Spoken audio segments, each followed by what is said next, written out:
안녕하세요, 여러분. 성경 공부 시작하겠습니다. 먼저 하나님께 기도 올리겠습니다. 우리들의 사랑의 아버지, 오늘도 변함없으신 하나님의 은혜와 사랑 감사드립니다. 그 은혜에 힘입어 오늘도 말씀 앞으로 저희들 앉았사오니 이렇게 듣게 하시는 하나님의 뜻 우리 모두에게서 꼭 이루어 주옵소서. 예수님 이름으로 기도드립니다. 아멘. 네, 말씀 보겠습니다. 창세기 3장 9절에서 10절입니다. 주 하나님이 그 남자를 부르시며 물으셨다. 내가 어디에 있느냐? 그가 대답하였다. 하나님께서 동산을 거니시는 소리를 제가 들었습니다. 저는 벗은 몸이 두려워서 숨었습니다.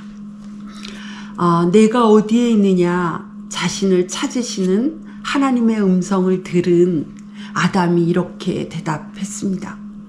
저는 벗은 몸인 것이 두려워서 숨었습니다. 하나님께서 먹지 말라신 것을 먹은 아담에게 찾아온 것은 수치심에 이어 두려움이었습니다. 그렇습니다. 하나님께서 먹지 말라신 것을 굳이 먹은 후에 아담에게 좋은 일이 없습니다. 우리도 그렇습니다. 하나님께서 하지 말라시는 것을 하고 하라 하시는 것을 안 하면 우리에게 좋을 것이 없습니다. 하나님의 말씀대로 하나님의 뜻대로 사는 것은 누구보다 또 무엇보다 우리 자신에게 가장 좋은 일입니다. 아담의 대답을 들으신 하나님께서 이렇게 물으십니다. 내가 네게 먹지 말라 명한 그 나무의 열매를 내가 먹었느냐?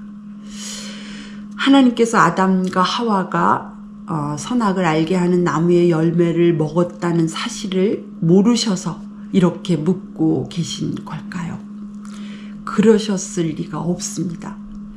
아담과 하와가 범죄하는 순간부터 하나님은 이미 아담과 하와의 범죄 사실을 알고 계셨습니다. 그럼에도 하나님은 왜 이렇게 아담에게 묻고 계신 걸까요? 아담의 회개를 기대하시고 촉구하시는 하나님의 마음 아니고 무엇이겠습니까? 그러나 불행하게도 아담은 하나님께 이렇게 대답합니다. 창세기 3장 12절입니다. 그 남자는 핑계를 대었다.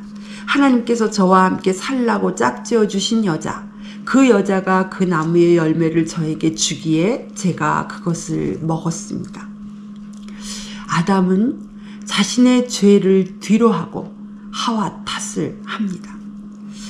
내 살 중에 살이요 내 뼈 중에 뼈라고 고백하며 기뻐했던 하와는 이제 아담에게 그 여자가 되었습니다. 이제 하와는 아담에게 죄를 짓게 한 그 여자일 뿐입니다. 아담은 그 여자 하와를 핑계 삼고 하와를 원망할 뿐만 아니라 하나님께서 저와 함께 살라고 짝지어 주신 여자, 그 여자가 그 나무의 열매를 주어서 먹었다는 말로 그 여자를 짝지어 주신 하나님께 책임을 전가하고 있습니다.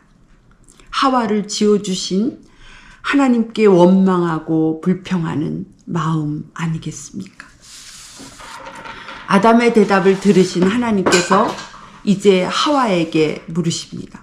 창세기 3장 13절입니다. 주 하나님이 그 여자에게 물으셨다. 너는 어쩌다가 이런 일을 저질렀느냐? 하와도 아담과 다르지 않게 대답합니다. 여자도 핑계를 대었다.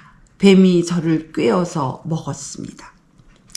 불행하게도 첫사람 아담과 하와는 하나님의 말씀에 순종하지 않았을 뿐만 아니라 회개하는 데에도 이렇게 실패하고 말았습니다.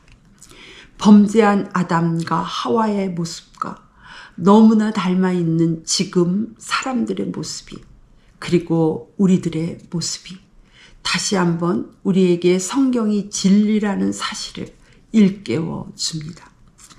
자신이 잘못한 일인데도 자신의 잘못을 인정하기보다 핑계하고 변명하고 남 탓하고 마침내 하나님을 원망하는 우리들의 모습 말입니다. 그렇습니다. 사람들은 자기가 잘못하고는 다른 사람을 탓하다가 또 환경 탓을 하다가 나중에는 결국 하나님을 원망합니다. 이런 터무니없는 사람들의 죄악을 성경은 이렇게 고발합니다. 잠언 19장 3절입니다. 사람은 미련해서 스스로 길을 잘못 들고도 마음속으로 주님을 원망한다. 범죄한 첫사람 아담과 하와가 그랬고 그 후에 사람들이 그랬습니다. 이미 저지른 죄로도 부족해서 다른 사람을 탓하고 원망하는 죄, 하나님을 탓하고 하나님을 원망하는 죄까지 더한 것 말입니다. 하나님께서는 죄를 미워하십니다. 죄를 미워하시되 죄를 없애시기 위해서 그 외아들을 십자가에 죽음에까지 내어놓으시는 희생도 감수하셨습니다. 그러므로 예수님을 믿는 우리도 죄를 미워해야 합니다. 요한일서 3장 4절에서 6절입니다. 죄를 짓는 사람마다 불법을 행하는 사람입니다. 죄는 곧 불법입니다. 여러분이 아는 대로 그리스도께서는 죄를 없애려고 나타나셨습니다. 그리스도는 죄가 없는 분이십니다. 그러므로 그리스도 안에 머물러 있는 사람마다 죄를 짓지 않습니다. 죄를 짓는 사람마다 그를 보지도 못한 사람이고 알지도 못한 사람입니다. 아멘. 그렇습니다. 하나님께서 가장 원하시는 것은 우리가 십자가 은혜, 십자가 사랑, 십자가 능력을 의지하여 죄를 짓지 않는 것입니다. 죄를 짓지 않으므로 우리가 죄에서 자유하게 하시려는 것입니다. 그러나 우리가 죄를 이기지 못하고 죄에 넘어졌을 때에도 우리를 죄에서 자유케 하시려는 하나님의 사랑은 멈추시지 않으심을 우리는 너무나 잘 알고 있습니다. 회개하여 죽지 말고 살라시는 것 말입니다. 회개하여 죽지 말고 살라고 하나님은 그 외아들을 십자가에 내어주시기까지 하셨습니다. 에스겔서 18장 32절입니다. 죽을 죄를 지은 사람이라도 그가 죽는 것을 나는 절대로 기뻐하지 않는다. 그러므로 너희는 회개하고 살아라. 나 주 하나님의 말이다. 마태복음 4장 17절입니다. 그때부터 예수께서는 회개하여라. 하나님 나라가 가까이 왔다. 하고 선포하기 시작하셨다. 베드로후서 3장 9절입니다. 어떤 이들이 생각하는 것과 같이 주님께서는 약속을 더디 지키시는 것이 아닙니다. 도리어 여러분을 위하여 오래 참으시는 것입니다. 하나님께서는 아무도 멸망하지 않고 모두 회개하는 데에 이르기를 바라십니다. 아멘. 이 외에도 성경에 그토록 회개하라 하시는 말씀이 많은 것은 사람이 얼마나 죄 가운데 살아가는지에 대한 반증이기도 하고 또한 죄에 매여 죽을 인생을 살리시려는 하나님의 애쓰심이 어떠하신지에 관한 반증이기도 합니다. 우리 모두 십자가 은혜, 십자가 사랑, 십자가 능력 의지하여 죄를 이기는 삶 살아가도록 힘쓰고 애써야겠습니다. 그럼에도 죄를 졌을 때 십자가 은혜, 십자가 사랑, 십자가 공로 다시 의지하며 회개해야겠습니다. 하나님 앞에서 아담과 하와처럼 변명하지 않고 핑계대지 않고 남 탓하지 않아야겠습니다. 더군다나 하나님을 원망하는 일은 결코 없어야겠습니다. 자신이 지은 죄에 대한 전적인 동의와 인정이 회개의 첫 단계입니다. 주님, 제가 죄를 지었습니다. 주님, 제가 잘못했습니다. 우리의 죄를 인정하고 자백하고 주님의 용서를 구해야 합니다. 요한일서 1장 9절입니다. 만일 우리가 우리 죄를 자백하면 저는 미쁘시고 의로우사 우리 죄를 사하시며 모든 불의에서 우리를 깨끗하게 하실 것이요. 아멘. 우리에게 죽지 말고 살라고 외아들을 십자가에 내어주신 하나님. 그럼에도 죄를 짓고 죽을 일이 쌓여 있는 우리에게 부디 십자가 보혈을 의지하여 회개하고 구원을 받으라 하시는 하나님의 간절한 사랑 앞에 참된 믿음으로 참된 회개로 나아가는 우리 모두 되어야겠습니다. 우리 죄로 인한 예수님의 참혹한 희생에 대한 참된 믿음으로 하나님께서 원하시는 참된 회개에 이르는 저와 여러분이 되어야겠습니다.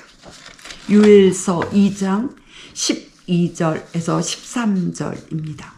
지금이라도 너희는 진심으로 회개하여라. 나 주가 말한다. 금식하고 통곡하고 슬퍼하면서 나에게로 돌아오너라. 옷을 찢지 말고 마음을 찢어라. 아멘.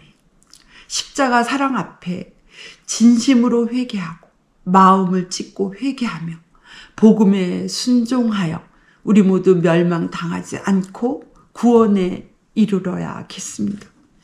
우리 자신뿐만 아니라 다른 누군가도 우리와 같이 구원에 이르도록 돕는 하나님의 일꾼으로 우리 모두 살아가야겠습니다. 우리에게 죽지 말고 살라고 대신 죽어 주신 예수님의 십자가 사랑이 헛되지 않도록 우리 모두 구원에 이르러야겠고 모든 사람이 멸망하지 않고 구원을 얻는 일에 우리 각자의 소명을 다하는 삶 살아가야겠습니다. 아멘. 기도하시겠습니다. 오늘도 우리를 죄와 죽음으로부터 구원하시려는 하나님의 열정과 사랑과 긍휼을 십자가 사랑 안에서 만나며 깊은 감사를 올립니다. 하나님 아버지 감사합니다. 오늘도 보여주시고 가르쳐주신 하나님의 말씀 잘 깨달아 하나님의 뜻 이루어지는 은혜를 우리 모두가 입기를 원하오며 우리 구주 예수님 이름으로 기도드립니다. 아멘.